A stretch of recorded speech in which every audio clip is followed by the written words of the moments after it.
박근혜 후보는 왜 대통령이 되면 안 됩니까? 저는 이제 두 가지 이유를 들죠.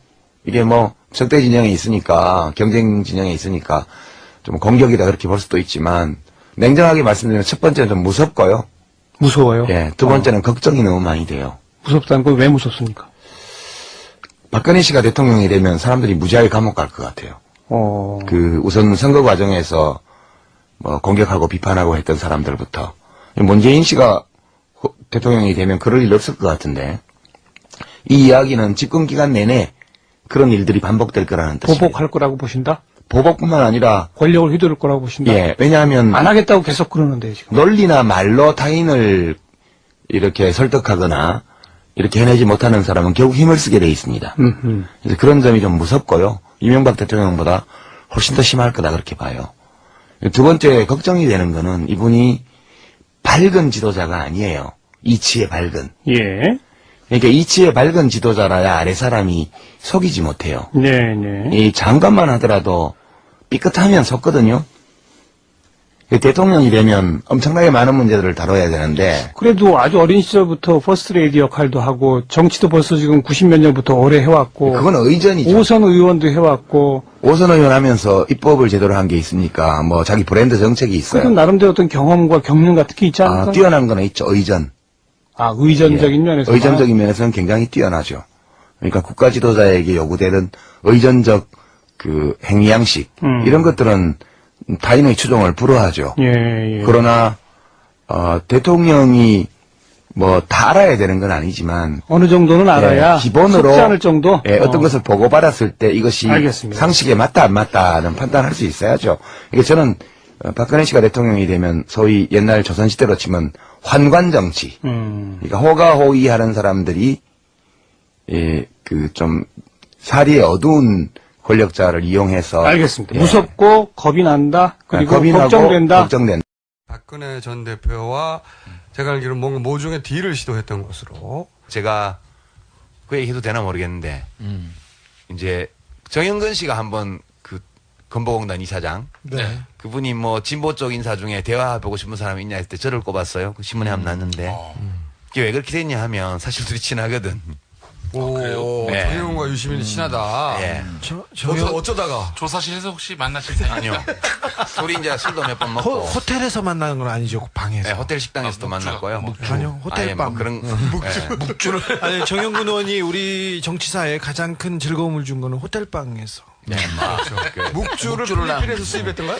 그때 당시에? 그때 이제 노무현 대통령이 네. 국민연금법 재정 재계산 결과를 딱 받아들고 이게 50년 후에 큰 사고가 나게 돼 있는 건데 큰일 났다. 지금 선보지 않으면 그때 가면 늦으니 이걸 꼭 선봐야 된다 이렇게 된 거예요. 그래서 이제 그걸 꼭 해야 된다고 말씀을 하셔서 제가 대통령한테 이제 이야기를 했죠. 꼭 해야 되는데 대통령이 도와주셔야 할 수 있다. 뭐 도와줄까? 그래서 백주의 임장을 달라 그랬죠. 뭐를 하는데 필요한 백주의 임장이냐? 그래서 박근혜 대표하고 딜을 하는데 필요하다. 오. 그러면 그 백주의 임장에 기본으로 뭐가 들어가야 되냐? 그래서 여야 영수회담이 들어가야 됩니다. 이제 노 대통령은 박근혜 씨를 별로 안 좋아하셨고 또 영수회담 이런 용어 자체를 배척하셨어요.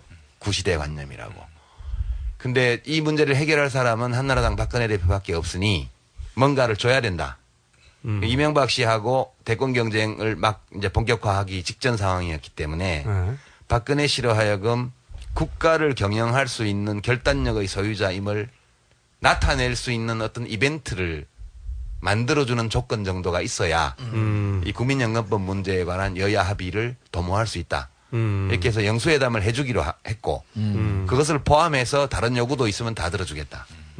그래서 백지 임장을 받아들고 이제 제안을 해야 되는데 누구를 통해서 해야 될지 모르겠더라고요.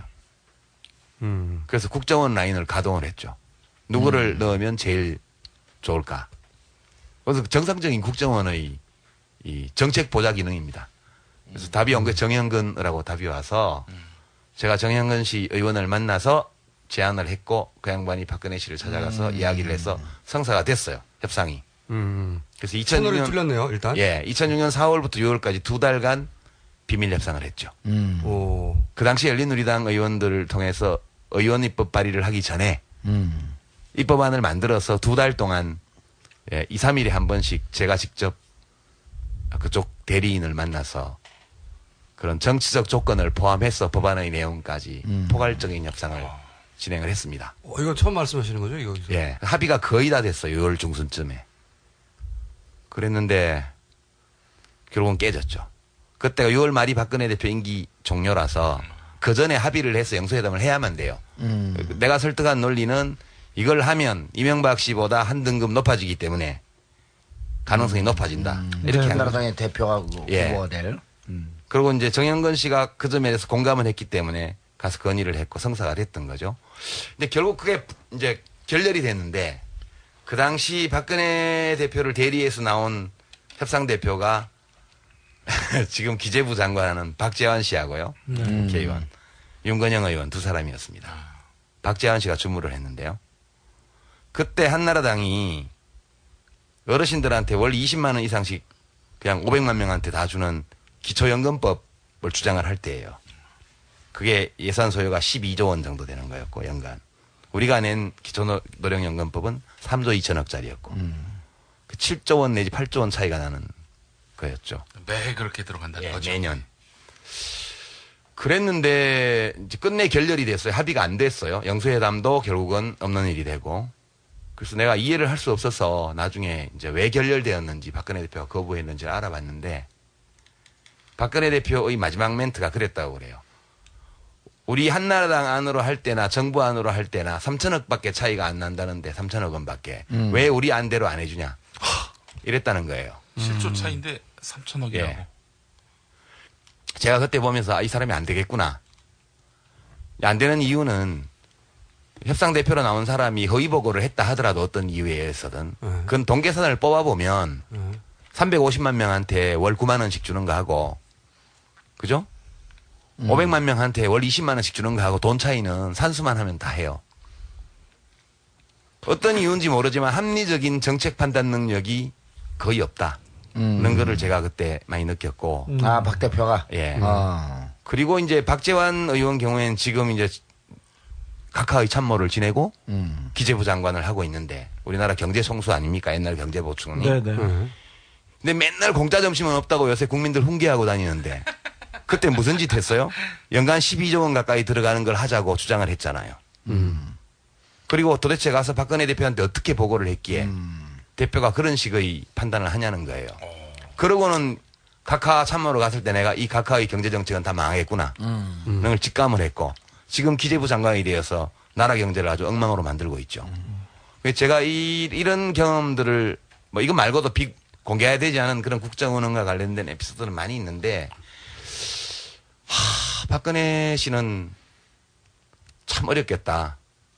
이런 분이 국가 지도자가 되면 정책이 도대체 어떻게 될까? 그런 걱정도 많이 되고. 일단 기본적으로 산수가 안 되시네. 누군가가 중간에 보고를 어떤 이유로든지 틀어버리면 그것이 잘못된 보고라는 걸 판단하는 능력이 없다는 얘기잖아요. 지금. 그렇죠. 지도자는 기본적으로 그게 있어야죠. 이과인데. 그러니까. 그렇죠. 공개 나왔죠. 공개 나왔죠. 기본적으로 산수를 못해요. 원래 의도했던 대로 바로 세워야 되겠다. 그런데 바로 세운 그 국가의 상이 없어요. 하여튼 바로 세우는 것만 중요하지. 그렇죠. 바로 세우는 상이 없는 거죠. 그 상이 없어도 근데 별로 상관이 없고 지금 먹혀요. 아까도 말씀드렸다시피 지금의 결핍과 스토리는 그렇게 흘러가거든요. 졸라 길게 얘기하네 나 혼자 오늘. 아니 뭐 원래 손님이 얘기하는 시간이에요. 그래요? 나도 웬만하면 밀리지 않는데 총수만 만나면 내가 어금을 못 펴요. 다 알거든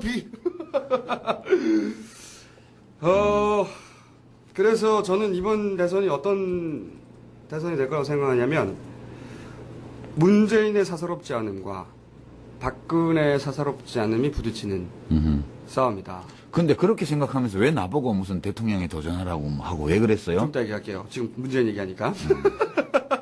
은근히 좀 열받네. 저는 그렇게 생각합니다. 그 박근혜의 사사롭지 않음은 박근혜 자리에 가면 누구나 그럴 수 있는 사사롭지 않음입니다. 근데 문재인의 사사롭지 않음은 문재인의 품성, 그 사람에게서 나오는. 그렇죠. 그 사람에게서. 철학의 선택인 거죠. 그러니까 문재인의 사사롭지 않음과 박근혜의 사사롭지 않음이 이번 대선의 정체다, 본질이다. 그 두 싸움이 될 것이고 그 두 사사롭지 않음이 어떻게 다른지 구분해내야 한다. 박근혜는 사사롭지 않아도 되는 면이 너무나 많죠. 또 돈도 많고 뭐 사적으로 뭐 해야 될 일 없잖아요. 그렇죠. 생활로부터 자유롭잖아요. 예. 생활인이 되어본 적이 없지 않습니까? 돈도 벌어본 적이 없고. 또 그렇죠. 한 번도. 예. 그러니까 취업, 급여 또는 뭐 파업, 사교육, 아파트 이런 단어가 몸에 와닿은 적이 없는 분이에요. 교육, 출산 이런 문제를 스스로 출산은 문재인 실장님도 직접은 체험한 바가 없죠. 그렇긴 하지만 배우자를 통해서. 별 딴지도 안 되는 것을 또 아유. 심심하셨어요? 아니, 언론인은 공정해야 되기 때문에. 예. 그러니까 그 자연인 박근혜로 보자면 대단히 안타까운 일이긴 한데 정치인 박근혜로 보자면 생활의 무게를 모르는 거죠. 자신이 알고 싶어도 알 기회가 없었다 이렇게 말할 수는 있지만 결과적으로 모르는 겁니다. 보통 사람의 삶의 무게를, 그렇죠. 삶의 애환을 이론적으로는 알 수 있어도 직관적으로, 감성적으로는 살아본 적이 법. 없으니까 예. 평생. 그거는 뭐 사적인 자리에서 만난다면 제가 무척 안타까울 수 있어요. 근데 정치인으로서는 그러면 안 되는 거죠. 생활이 관념이고 생활이 관념이면 정치가 관념이 되는 거군요. 정치는 생활을 대상으로 하는 거니까 결국은. 그러니까 이 박근혜의 사사롭지 않음과 문재인의 사사롭지 않음이 부딪혀서 만들어내는 여러 가지 그 논쟁거리들이 있을 텐데 그걸 구분해내면 저는 이긴다고 봅니다. 국민이 구분해내면 네. 그리고 그것을 구분해낼 수 있도록 만들어줘야 하는 것이고 다른 사람들이 네. 그리고 그 구분해낼 수 있도록 만들어주는데 저는 유시민 대표의 역할이 굉장히 크다고 생각합니다. 아, 이제는 이제 완전히 격화시키네. 아, 좋습니다. 계속해 보시죠. 근데 요 얘기를 꼭 한번 해야 되겠네요. 문재인 이사장님을 언급하면서 보통 뭐 역사적 소명 얘기하고 막 그러는 사람들 많아요. 근데 저는 그건 진짜 잔인한 짓이라고 생각해요. 이미 지난 그 참여정부 때 본인 생리 맞지 않음에도 5년을. 네, 5년을 소명이라고 생각해서 다 했어요, 그분은. 그러니까 그분에게 역사적 소명 운운하는 것은 그분에게 죽으라고 하는 얘기입니다. 저는 그건 너무나 잔인한 얘기고 그게 아니고 정말 나쁜 얘기라고 생각하는 게 자기 평생의 벗이 그러다가 닿지 않습니까? 그렇죠. 그런데 거기다 또 나와가지고 친구의 짐을 대신하는 게 네가 역사의 소명이야 라고 말하는 게 얼마나 잔인해요. 저는 그건 말도 안 되는 요구라고 생각하고요. 역사의 소명이라서가 아니라 저는 이기기 때문에 나오면 이깁니다. 이기기 때문에 이기니까 나오라는 거예요. 소명이라서 나오라는 게 아니고. 그게 아니고 짐은 왜 나와? 필요 없어 그거는. 올림픽도 아닌데 참가하는 데 의미가 있는 것도 아니고. 그러니까요. 그게 아니고 이기니까 나오라는 거예요. 이긴다. 이길 수 있다. 그리고 이 스토리가 만들어지고 있고 그리고 그게 거대한 엄청난 결핍이 있거든요. 정말. 사람들 속에 말로 설명할 수 없지만 대단한 결핍이 존재해요. 그 결핍을 그래서 그런 결핍을 안고 누군가에게 내 마음을 줘서 내 마음을 풀어주길 원합니다. 놀리고 나발이고 간에 다 나중에 얘기고. 그런데 문재인에게는 시대에 적합한 소지를, 그리고 정의로운 권력의지가, 저는 그건 정의로운 권력의지라고 생각하는데, 검증된 삶이 있다.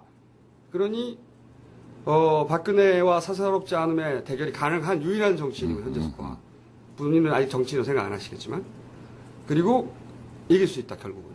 반드시. 그걸 믿지 못해서 불안한 거죠, 다들. 이긴다니까! 그러니까 우리 이 총수께서는 이긴다 이렇게 딱 꽂힌 거지. 저 사람이 나가면 이긴다. 제가 선거 진짜 잘 맞추잖아요. 나가서 이기면 아무것도 아니야. 선거 진짜 잘 맞춰. 나가서도 잘 맞췄는데 하물며. 그게 사람들은 무슨 진짜로 신기가 있어도 전혀 아니고 과학입니다. 예. 사람의 마음을 읽는 과학이에요. 예, 개똥과학. 예. 김어준 총수만의 개똥과학과 개똥철학. 역술인의 지혜죠. 역술인의 지혜. 지식인의 해안. 자, 오늘 우리 방송이요. 다른 때하고 달라서 네. 중간에 뭐 방송창에 사연 소개도 없고 뭐 노래 중간에 넣는 것도 없고 그랬습니다. 이게 고수를 모셨으면 그냥 쌈박하게 아니, 벌써 끝나요? 쭉 아니, 할 가는데. 많은데 나! 좀 더 해! 예, 조금만 더 합시다, 그럼. 아니, 왜냐면, 나도 바빠요. 뭐가 바쁩니까? 그러니까 지금 계속 지지율도 이거 할 수 계속 떨어지고 없다고. 있는데. 갈 데도 없으면서. 야, 오라는 데는 없어도 갈 데는 많습니다. 아, 참. 제가 온 김에 한 가지 또 여쭤봐야죠. 중요한 거. 예. 이거 통합은 어떻게 되고 있는 겁니까? 무슨 통합이요? 아니, 지금 민주노동당. 아, 진보통합. 그건, 통합. 딴지일보 김호준 총수께서 이혼했다가 재결합하는 과정에 소년가장 유시민이 생계를 위해서 자진 입양대에 들어가는 거라고 그렇게 본인의 정리를 생계도 하셨던데. 아니에요. 내가 항상 억울해 저는 유시민 대표를 보면 항상 제가 억울해요. 왜냐하면 유시민 대표가 어떤 사람인지 알기 때문에 이 양반이 먹는 욕을 보고 있으면 내가 나와서 대신 그거 아니라고 말해주고 싶어. 응? 그거 아니거든, 씨발놈들아. 이렇게 말해주고 싶어. 말해주고 싶은데, 근데 또 본인이 그런 또 변명을 잘 못해요. 아니, 그 얘기도 해야 되겠네. 그건 이제 어떻게 됐는지 그 얘기 좀 하면, 예. 이제 어떻게 돼가고 있습니까? 어떻게 됐냐 하면, 이제 민주노동당에서는 하고는 싶은데, 진보신당에서 반대하니까, 진보신당에서도 찬성해주면, 둘이 합의되면 같이 해라. 이게 그저께 결정사항이고요. 네. 이제 진보신당도 갈라져 있잖아요. 아니, 갈라져 있어도, 여러 갈래로 있어도, 하여튼, 유시민 참여당하고는 하지 말자가 많대요. 그러니까. 진짜? 예, 그래서, 그러면 진보신당이 오케이를 안 하면 입양이 안 되는 거잖아요. 그럼 그 다음 어떻게 합니까, 그러면? 그럼 둘이라도 합니까? 둘은 한다고 그러던데요. 그러면은, 재결합한 이혼 가정에 들어가지는 않고, 들어가지 못하는 거죠. 홀 어머니 밑으로, 싱글맘 밑으로 같이. 아니, 이제, 그러면 우리가 겁니까? 이제 소년 가장으로서 씩씩하게 이 세상의 파고를 헤치면서 또, 혼자서? 예, 외로워도 슬퍼도 나는 아무로 그러면은 이게 캔디 노래를 주제가로 부르면서 가야죠. 진보 대통합이라고 하는 민주노동당과 진보신당과 국민참여당의 통합은 물 건너 가고 있는 중이에요? 좀 그런 것 같아요. 아직 확실히 그런 건 아닌데, 매우 어려워져 있는 저는- 건 사실인 거. 이 이야기도 굉장히 긴 이야기지만 결론만 얘기하면 반갑습니다. 악담을 하네, 악담을 해. 아니, 그러면은 국민참여당은 홀로, 그렇죠. 단독으로. 홀로 새벽에 일어나서 밥해 먹고 학교 가고, 갔다 오면 알바 뛰고 이제 해야죠. 저는 그게 낫다고 봅니다. 낫다고 보고요. 그리고 사실 진보 대통합한 다음에 이제 민주당과 연립정부 이런 구상들 많이 있었잖아요. 예, 그거는 공감대가 많죠. 예, 진보 대통합에서 네. 교섭단체까지 만들고 예, 연립정부하고 총선 대선에서는 선거연합하고 예. 그러면 만약에 그렇게 됐으면 통합정당이 만들어졌다고 치면 예. 예를 들어서 그때 대선 후보로 출마하실 생각이었어요? 그 통합정당에? 저는 이제 그렇게 얘기를 했죠. 이미 공개적으로 얘기를 했는데, 이 당을 이렇게 어렵게 해서 만드는데, 당 자체로 성공해야지, 어떤 당원 개인이 자기 프로그램 가지고 하는 건 좀 옳지 않다, 좋지도 않고, 그러니까 그 시점에서 당 지도부에서 당원들의 뜻을 잘 살펴서 판단하면, 당을 위해서 네가 나가라, 그럼 나갈 수도 있고, 분위기 보니까 너는 이번에 안 하는 게 좋겠다, 그러면 안 할 수도 내가 있고. 나간다 안 그런 거죠. 나간다가 아니라 그 통합정당이 본인에게 어떤 역할을 줄 것이냐 달렸었다. 예, 그러니까 그런 역할을 좀 하는 것이고 다른 역할을 주면 또 다른 걸 하는 맨날 거죠. 저래. 예. 맨날 내가 하겠다가 아니 아니고. 소년 가장이 어떻게 해요 그러면? 근데 만약에 아니 통합정당이 아주 안 되는 건 아니고 힘들고 될 가능성도 있지만 힘들어지고 지금 있다. 객관적으로 볼 때는 많이 좀 어려운 건 사실인 그럼 거예요. 민주노동당과 국민참여당만의 통합도 안 되는 거네요? 그것도 쉽지가 않죠. 왜냐하면 그것도 잘 안. 이제 우리가 바람직하다고 생각하는 건 셋이 다 이쁘고 원만하게 합치는 그럼 거를. 진보 신당에서 통합파도 있잖아요. 독자파도 있지만. 거기 통합하는 민노당하고 통합하래요. 아, 거기 통합파조차도 국민참여당은 끼지 말라는 겁니까? 그 조승수 대표도 뭐 좀 전략적으로 예전보다 더 친하게 지내면 안 되겠냐 이렇게 말하는 걸로 봐서 네. 네, 그런 것 같아요. 네. 어쨌든 그들 통합파도 국민참여당이 없는 통합한 거예요? 되게 그런 것 같아요. 아유, 그전에는 안 그런 것 같았는데 요새 보니까. 그전에는 안 그런 것 같고 국민참여당까지 하는 통합한 줄 알고 했는데. 아, 나 한 번 더 불러줘. 그 얘기하기 따로. 네. 그리고 예, 그건 그렇습니다. 서로 된다 하더라도 네. 지금 예전에도 그런 경험들을 많이 했지만 후보 단일화하는 과정이 지난하잖아요. 예. 그리고 그 사이 진이 다 빠지고 그렇죠. 사람들이 굉장히 괴롭습니다. 그때. 예. 더군다나 최근에 또 광노현 교육감부 사건이 있잖아요. 예. 이제 단일화라고 하는 단어가 가지는 물론 뭐 그 단어 자체를 뭉개뜨리려고 하는 전략도 있죠 이번에 저쪽에서 예. 광노현 교육감 건을 지금 딱 터뜨린 것은 사람들에게 단일화에 대한 어떤 부도덕성을 연상시키기 위한 전략 이런 것도 분명히 있죠. 그냥 정치적인 건데 저는 광노현 교육감 사건 이번에 돈 왔다 갔다 한 문제 네. 뭐 해석하기 나름인데 일단은요 이제 또 노 대통령 때도 생각이 나고 그래서 일단 우리 헌법이 규정하고 있는 무죄 추정의 원칙 제 말이 그겁니다. 예, 그거 좀 얘기했으면 좋겠어요. 벌써 뭐 물러나라 사퇴하라 하기 전에 아니 그 진보 매체가 더해요 더. 이럴 예. 때는 원래 진보가 확 가는 순서가 이럽니다. 보수가 던져줘. 그러면 진보 미디어나 진보에서 막 물어뜯어 자기들끼리. 왜냐하면 자기들은 우리 편도 이렇게 객관적으로 비판할 예. 수 있는 그런 이성적이고 합리적인 미디어다 이런 얘기 하고 싶은 거거든요. 아니 뭐 저는 그건 미디어 입장에서 보면 그래요. 예, 네. 그 인정해야 된다고 봐요. 그렇기 때문에 그것과 다른 기대를 하면 안 된다고 보고요.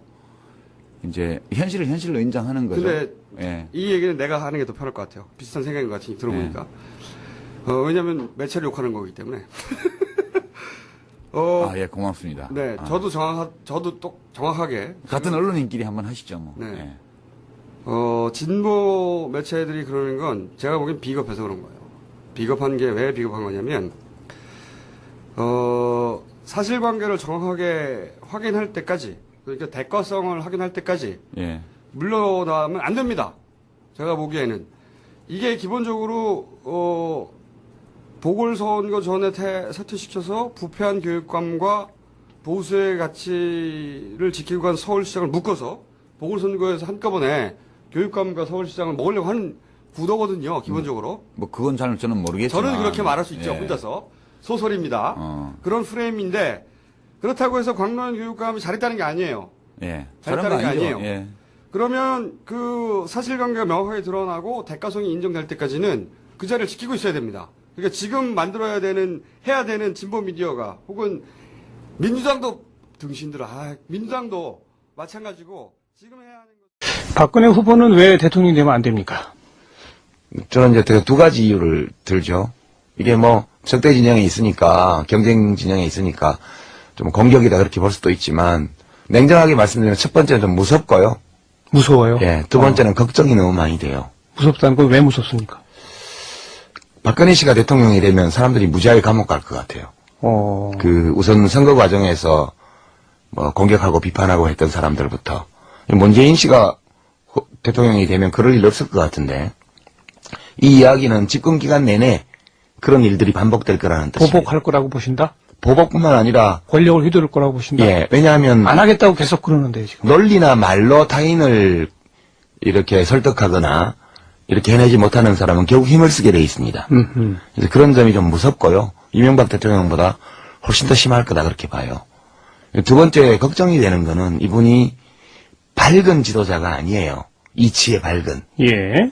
그러니까 이치에 밝은 지도자라야 아래 사람이 속이지 못해요. 네네. 이 장관만 하더라도 삐끗하면 속거든요.